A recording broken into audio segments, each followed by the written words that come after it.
hell? We're in a different place.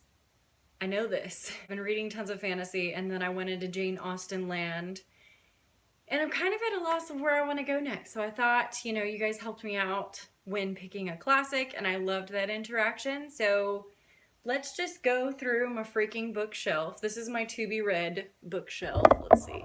So this is my to be read bookshelf here. Let's get us back here. It's all the books that I need to read.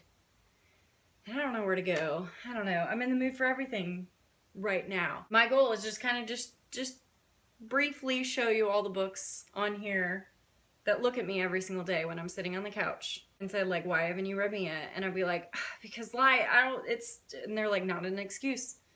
Like, what's going on? You know, you need some bun in there. So the first one here is Station 11 by Emily St. John Mandel, which I actually lucked out, and this is a signed version. But yes, it's a signed version. I would give you a brief synopsis on all of them if you want this video to be 2,000 years long, but I don't. Zealot by Ezra Aslan. I have Cuckoo Calling by Robert Galbraith, aka J.K. Rowling, but for some reason I really don't have an interest in getting into this, and I tried to sell it for another book, but they actually wouldn't accept it because I think that they have too many versions of it. It's not that I don't think it would be good. I think I've heard great things about it. I'm just not a big mystery person, like realistic mystery kind of thing. Even though I read Daphne du Maurier, it's fine. I don't know. I want to get to the third book of the Outlander series. I would recommend, if you are in a slump with Outlander, definitely watch the Stars, I think it's Stars, series. The series is really great, and Jamie is very nice to look at.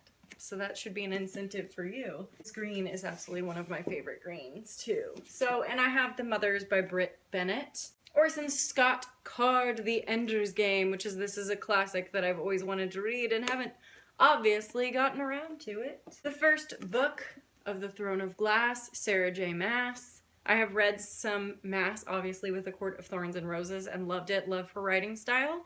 So it's kind of made me want to, but there's so many books. I don't know if I should do it. What I would like to accomplish with this video is that, you know, comment down below which you think strongly that I should read next. And if a lot of people sway me towards one particular book, then I'll try it. A selection series, which I definitely want to get to this summer. So I feel like that will be a perfect beach trilogy there. Shelter by Jen Young. This actually sounds really intriguing. When I said I didn't like mystery, I guess I was lying.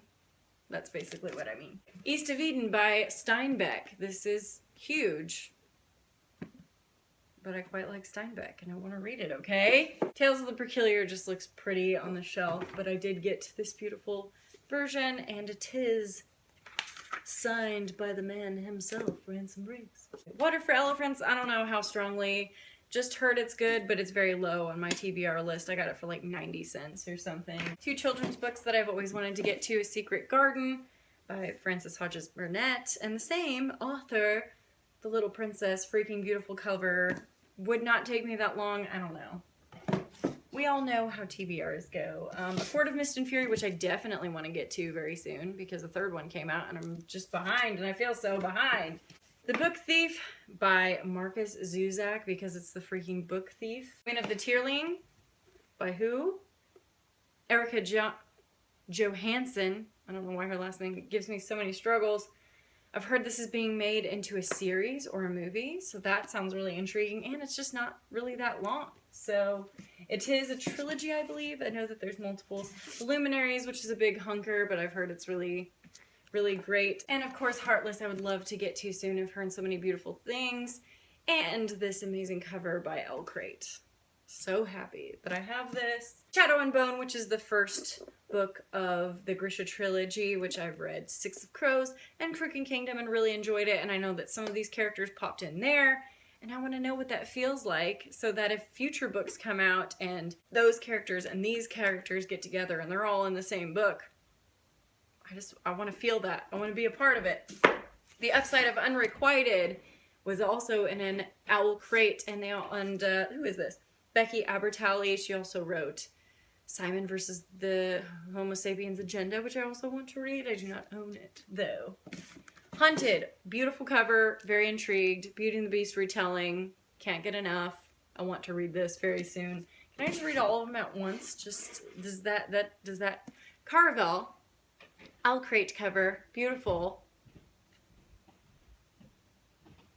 Now this is depressing me. I want to get to all these. Elizabeth Gilbert, A Signature of All Things, just because I want to read all Elizabeth Gilbert because I love her. Saga 2, 3, 4, and so on. These are the only ones that I own. I keep talking about how I want to get to Saga, and then I just drop the ball on Saga. Death Note Volume 1 and 2. Whoa, bookmark. Death Note Volume 1 and 2 because they're gorgeous and I want to collect all of them. Duh. The Goldfish by Donna Tartt, which I don't particularly want to read in a weird way. I read A Secret History and I understand her tone, and maybe this is completely different. You know, someone tell me down below if this tone is completely different. But you have to be in the mood for these books. It's very dense and it's time consuming, so I don't know.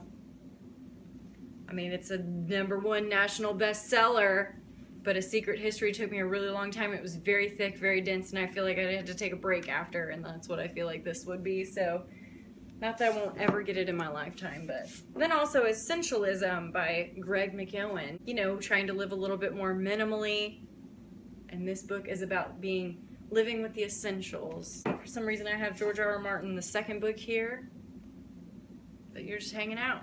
Little Women by Louise May Alcott.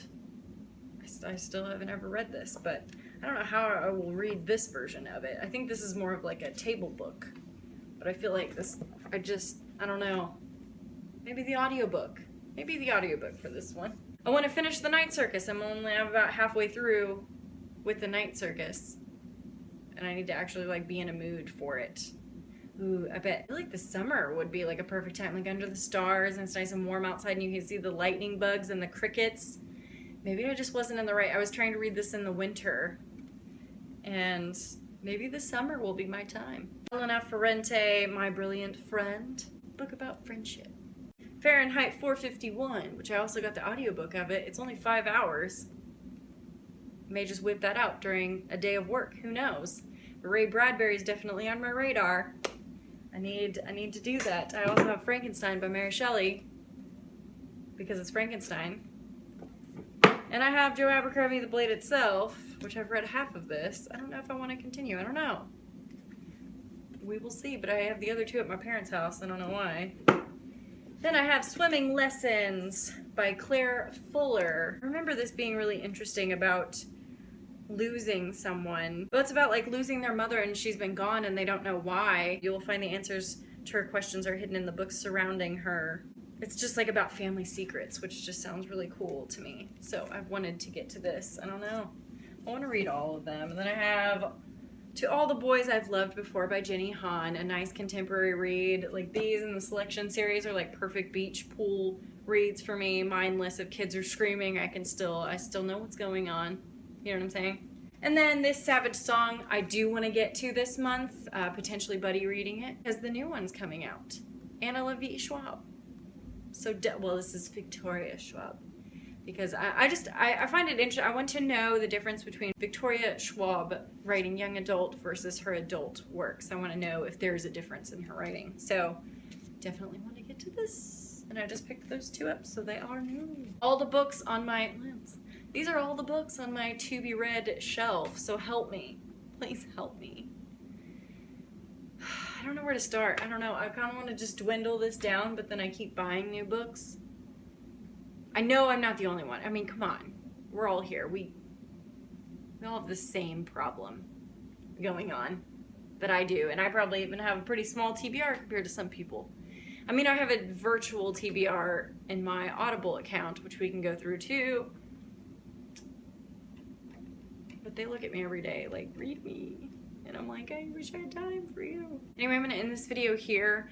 Please, down in the comments, you know, if there's one particular book you just know that I would love, or that you really want me to read, or just you freaking liked and you want someone else to read it so you can talk about it with, write it down in the comments section below. If I get an overwhelming of one particular book, then that's the book that I will read. If not, we can just chat about some of these. Maybe you can inspire me to read this one next. But I just need your help. I really enjoyed you guys helping me pick out my classic. So let's open up the dialogue and help me out with maybe at least depicting an order that I read things. Sometimes I'm a mood reader, but then sometimes I'm so indecisive. Yeah. Thank you guys for watching. Let me pull out every book on my TBR shelf. I love you guys. Thank you so much for watching, and I will see you in my next one.